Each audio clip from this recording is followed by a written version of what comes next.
ازيكم يا حلوين، عاملين ايه؟ ويلا بينا نكمل سلسلة الكريسماس الجميلة. عملنا فيديوهاية قبل كده فيها افكار حلوة، والنهاردة كمان هنعمل فكرة لذيذة وسهلة وسريعة. رول الكرتون بتاع الستيكر، وخدت مسطرة العلام 2 سنتي وابتديت اعلم زي ما انتوا شايفين. اعلم واحدد وانشر. هعمل طبعا كمية حلوة كده. عايزه اقول لكم كل الادوات اللي بستخدمها، عامله فيديو للشراء والاماكن منين والاسعار وكل حاجه، ابقوا اتفرجوا عليه هيفيدكم قوي باذن الله. عملنا كميه، عندنا خيوط ابيض واحمر، ويا ريت الخيوط تبقى سميكه على قد ما تقدروا لانها تبقى احسن. انا ما كانش عندي فاضطريت استخدم الرفيع ده. وبعد كده على كرتونه عرضها 15 سنتي ابتديت الف شويه حلوين عشان يبقوا متساويين، واقصهم ولازم يبقوا متساويين من اولهم من اخرهم.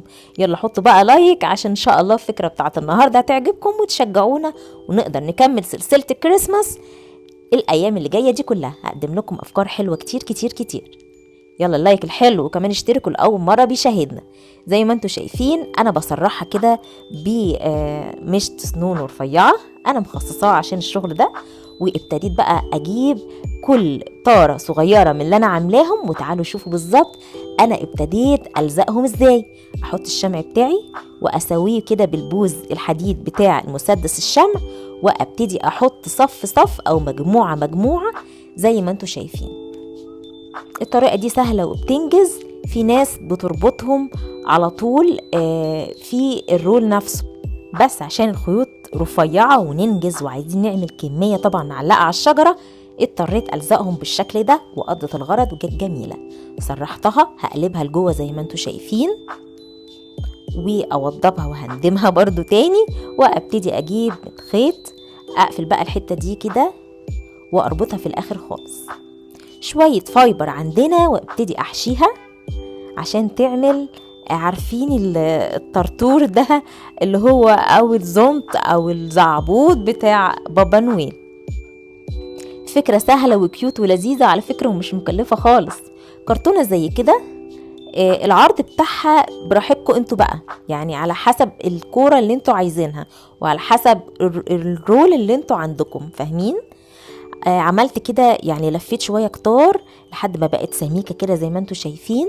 والحتة الفجوة اللي انا عاملاها فتحة في الكرتونة دي بتساعد زي ما انتوا شفتوا ان انا اربط من النص الكورة الصوف بتاعتي.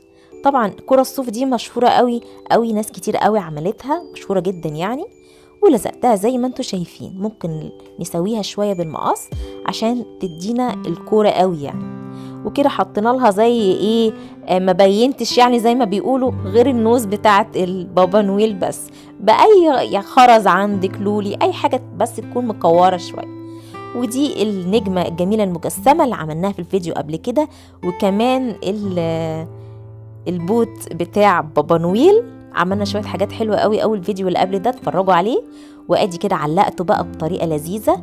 بصوا بابا نويل بتاعنا الصغير اللي بالخيوط، لذيذ ومجسم، حاجة جديدة. والشجر ده برضو كنا عاملينه الفيديو اللي فات، هوريكم دلوقتي ازاي انا عملت الشكل ده يعني، او رصصتهم كده ازاي. فرع النور حلو، وكل واحد بقى دي طريقة ديكور يعني، حاولت اوظفها اوريكم ازاي ممكن نقدر نستخدمه. زي ما انتوا شايفين ده خيط صوف انا معلقة فيه بالشكل ده البابا نويل بتاعي، عامله له زي تعليقه صغيره وشبكه فيه الحاجات دي كلها، وبمسامير صغيره اللي هي القفيز الابيض بتاع التليفونات ده. انا عامله واحده من الاول والاخر وشبكه فيهم كل الشغل بتاعنا الديكور الجميل ده.